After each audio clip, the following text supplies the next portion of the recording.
civilización maya. Y así, en colaboración con el guionista Novel Farhad Safinia, a Gibson se le ocurrió Apocalipto, que explora la mayoría de edad de Jaguar Poe, cuyo idílico mundo se destroza cuando feroces cazadores lo capturan y casi lo sacrifican a los dioses. Milagrosamente salvado, Poe emprende una carrera vertiginosa para salvar su vida, la de su familia y su civilización moribunda.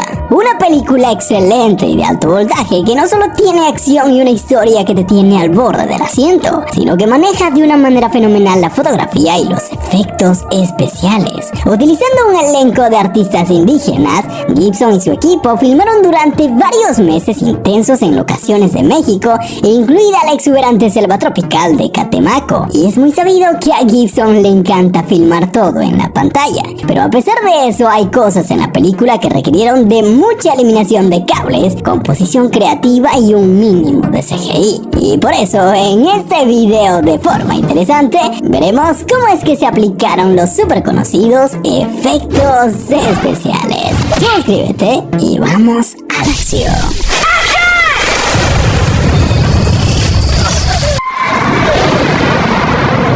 Desde el inicio, la película nos introduce al mundo de nuestro protagonista, quien junto a su gente y a su padre cazan un tapir que, como supondrás, viniendo de Mel Gibson, fue real. Y estas tomas de acción en alta velocidad nos revelan el ritmo y tono que tendrá toda la película. Para poder lograr estas secuencias, tuvieron que colocar cámaras en lugares específicos para capturar cada momento deseado. Y para capturar a los actores corriendo de lado y también al animal, construyeron rieles dentro del bosque para hacer correr la cámara y su plataforma a toda velocidad. Además, contaban con un pequeño vehículo que se movilizaba por un camino abierto en medio del bosque, lo que supuso de una coordinación brutal de parte de todos los encargados, a quienes Mel Gibson dirigió de forma precisa como en cualquier película que él realizó. Y esta secuencia termina con el tapir incrustado en los palos de la trampa de hueso que nuestros protas habían colocado. Una trampa claramente copiada de Conan el Bárbaro, lo que nos muestra que Gibson quiso crear un mundo mitológico parecido al del héroe golpea camellos, mata serpientes y come brujas.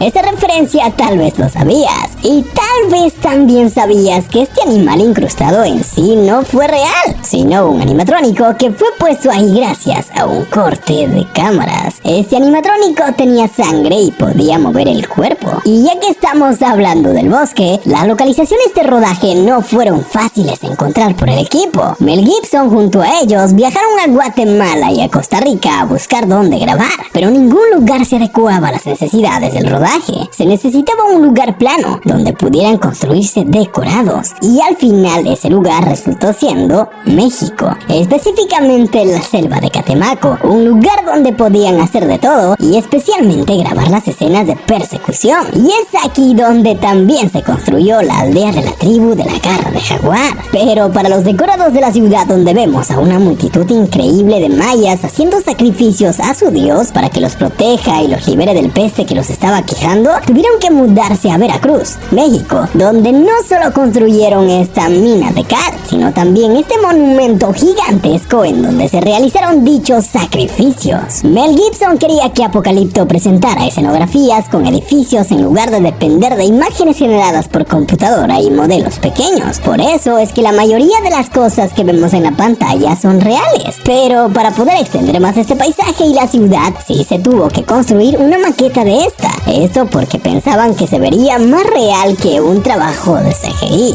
y eso es cierto. Y lo loco es que todas estas personas que vemos son reales. Por eso, solo para estas escenas se necesitaron más de 700 extras presentes en el set de rodaje, lo que supuso de una logística increíblemente grande. Solo para maquillar y caracterizar a cada uno de los extras se necesitó de más de 250 maquilladores expertos, quienes todas las mañanas de todos los días trabajaban a más no poder en la transformación de los actores en personas mayas auténticas. Cada detalle tuvo que cuidarse, desde los tatuajes, prótesis de nariz para convertirlos en curvos, cicatrices, pendientes de diferentes partes del cuerpo, hasta orejas de silicona. Y lo loco es que cada uno de los personajes tenía siempre algo que los caracterizaba. Eran únicos. Y la visión de Gibson no solo se quedó en el maquillaje o en las edificaciones gigantes que construyó para crear el mundo maya. Claro que no, sino que él, además de esto, gracias a sus investigaciones, también descubrió lo rudos que eran los habitantes de esta civilización y, como es de costumbre en cada una de sus películas, aprovechó esta premisa para hacer de esta película una carnicería violenta llena de suspenso, como si se tratara de una película de terror y suspenso. Y esto empieza desde el momento en el que la tribu de la garra es atacado por estos tipos malos que buscan gente para poder sacrificar a su dios Kukulkan. Las coreografías de lucha son brutales y la sangre corre por todas partes a más no poder. Y lo peor es que nuestros amigos no pueden defenderse mucho, ya que los malos les llegaron de sorpresa. Y a pesar de que nuestro prota logra salvar a su familia, sentencia a su padre a una muerte demasiado dolorosa. This place gives me the creeps. Lo siento, padre. Quien solo le dice que no debe sentir miedo. No tengas miedo.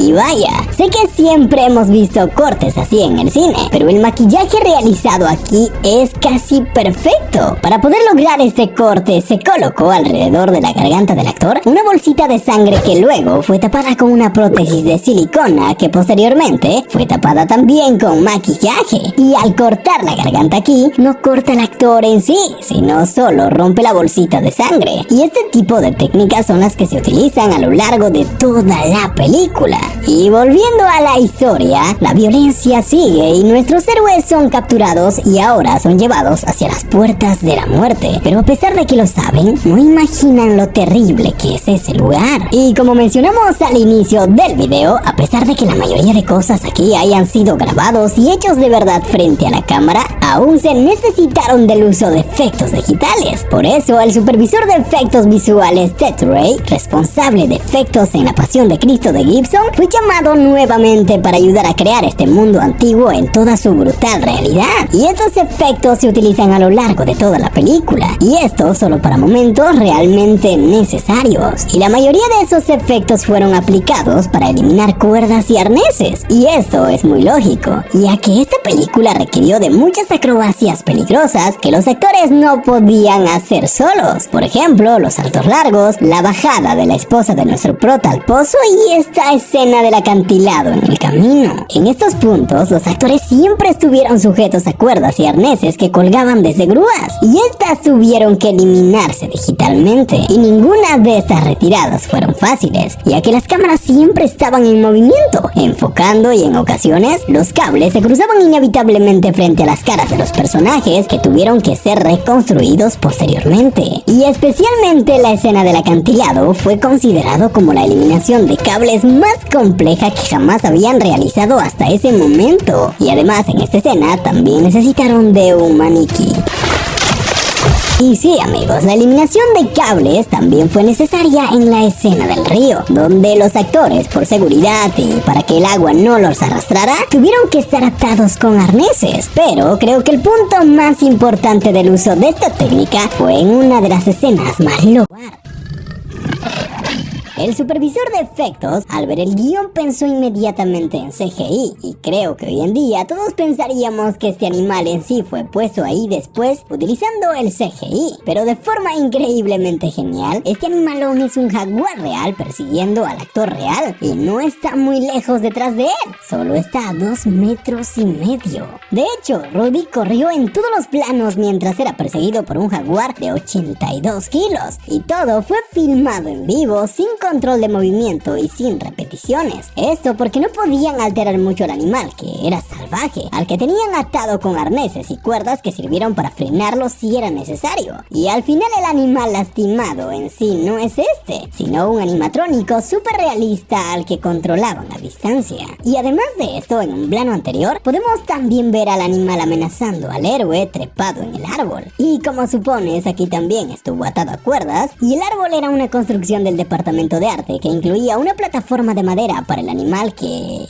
Ray no quería simplemente fácilmente ocultar con hojas en su primer plano, por lo que tuvieron que eliminar esa plataforma pintándolo y la cuerda del cuello del animal de igual forma, y el espacio que quedó en el cuello del jaguar tuvo que ser rellenado nuevamente con técnica digital. Y después de eso también animaron las hojas, también animaron enredaderas en movimiento, follaje e incluso se volvió a agregar un insecto que voló a través de la toma que se había perdido al quitar la plataforma del entrenador de animales. Toda esta escena debió ser increíblemente fuerte, ya que se tuvo que confiar en la agilidad de los actores, quienes tuvieron que prepararse físicamente durante meses, y no solo para esta escena, sino para toda la película, donde aparte de hacer solo coreografías, también corrían a toda velocidad y debían enfrentarse a la maleza de la selva. Lo bueno en esto es que en sí, curiosamente, los actores al correr por la selva no estaban descalzos, ellos no tenían pies de cuero como los personajes, por eso tuvieron que utilizar zapatillas, y estas zapatillas en postproducción, al igual que las cuerdas, fueron eliminados y reemplazados por el rastreo que habían hecho de los pies de los actores. ¿Acaso lo sabías?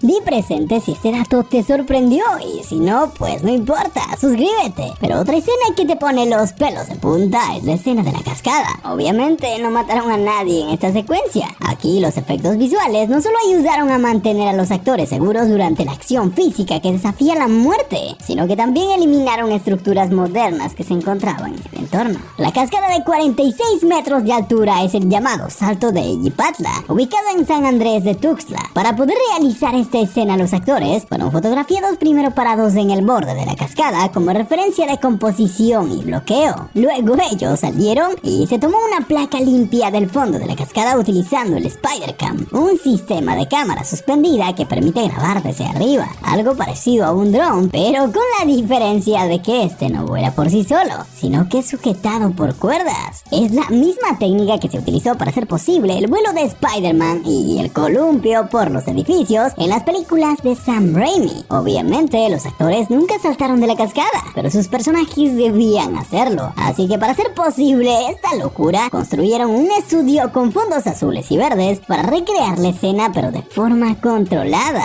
Así que sujetos con arneses y cuerdas, los personajes aún tuvieron que saltar desde una altura de casi 4 metros de caída libre. Y después lo que hicieron fue eliminar ese fondo verde y añadir a los actores a las tomas de la cascada realizadas con el Spider-Cam. Y además de eso, tuvieron que eliminar lo que no necesitaban de la escena, como la grúa, algunas casas que se encontraban alrededor y hasta un centro turístico que se encontraba en la cima, y algunas carpas de producción. Los efectos digitales además ayudaron a añadir cosas a las tomas, como por ejemplo la secuencia en la que los malos son atacados por una colmena de avispones. Estos avispones en sí nunca estuvieron en ese lugar, fueron generados completamente por CGI, y además de esto el CGI se utilizó también para agregar las flechas de las escenas peligrosas donde los malos persiguen a nuestro protagonista, y también en la escena donde ellos tratan de escapar mientras estos dementes tratan de matarlos con flechas. Si bien las lanzas eran tiradas desde el carro que iba detrás de ellos grabándolos, para tomas desde el frente, las flechas tuvieron que ser CGI, y además de esto, para heridas graves profundas que fueron difíciles de lograr con técnicas prácticas, tuvieron que utilizar el CGI. Por ejemplo, la escena donde nuestro protagonista elimina al jefe de estos malotes con la misma técnica copiada de Conan.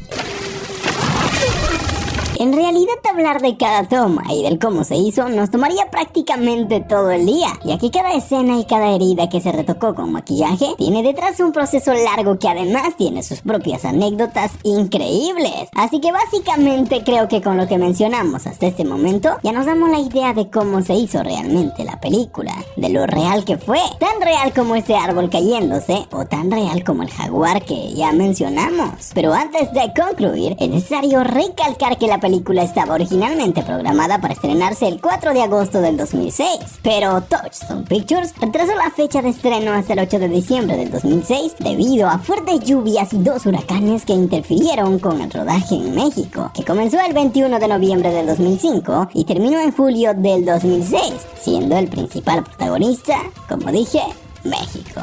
Y tras su estreno, la película fue un rotundo éxito comercial. Recaudó en taquilla la suma de $120 millones contra un presupuesto de solo $40 millones de verdes. Apocalipto de Mel Gibson puede ser criticada por muchas cosas, ya sea por su violencia gráfica o por su inexactitud histórica con algunos detalles. Pero creo que esta cinta, a mi parecer, es una película hermosa, emotiva e increíblemente emocionante, que representa de manera fenomenal e incomparable a una de las culturas ancestrales más espectaculares de México. Y eso hay que valorarlo. ¿Se imaginan que Gibson se animara a hacer una cinta de los incas o de otra cultura? Creo que bajo su dirección sería algo alucinante. Si estás cansado de ver películas repetitivas y sin valor, te recomiendo al 100% esta película. Es absolutamente una locura. Y la razón tal vez por la que mucha gente no quiso verla en su estreno fue porque en esta cinta se habla en una lengua muerta. Pero creo que eso es lo que hace especial a la película. Tal vez escucharla en una lengua moderna no sea tan inmersiva como lo es naturalmente. Pero bueno amigos, ahora que les expliqué más o menos cómo se hizo la cinta, quisiera que me cuenten qué les pareció.